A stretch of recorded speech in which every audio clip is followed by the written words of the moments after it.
নতুন চাম চৰকাৰী কৰ্মচাৰীসকলৰ বাবে নিউ পেনশ্যন স্কিমে কৰবাত নহয় কৰবাত সন্দেহৰ সৃষ্টি কৰি আহিছিল। এই বছৰ 1 এপ্ৰিলৰ পৰা আমি আমাৰ অসমৰ চৰকাৰী কৰ্মচাৰীসকলৰ বাবে নিউ পেনশ্যন স্কিমৰ সামৰণি মাৰি United pension scheme UPS scheme আমি আৰম্ভ কৰিব বিচাৰিছো, যাৰ জৰিয়তে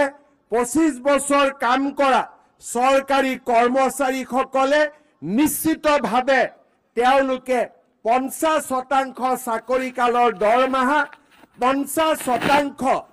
ডিয়াৰনেছ এলাউন্সৰ সৈতে লাভ কৰিবলৈ সক্ষম হ'ব।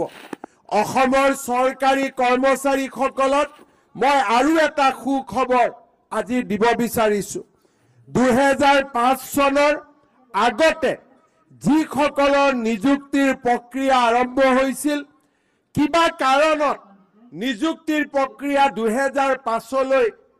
গুচি গ'ল, তেওঁলোকে ওল্ড পেনশ্যন স্কিমৰ জাগাত নিউ পেনশ্যন স্কিমৰ অন্তৰ্ভুক্ত হ'বলগীয়া হৈছিল। কাৰিকৰী অসুবিধা পিছ পেলাই মই তেনে চৰকাৰী কৰ্মচাৰীসকলকো যাৰ নিযুক্তিৰ প্ৰক্ৰিয়া 2005 চনৰ আগতে আৰম্ভ হৈছিল, তেনে চৰকাৰী কৰ্মচাৰীসকলকো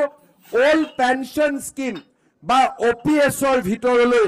আনিবলৈ সিদ্ধান্ত গ্ৰহণ কৰিছো,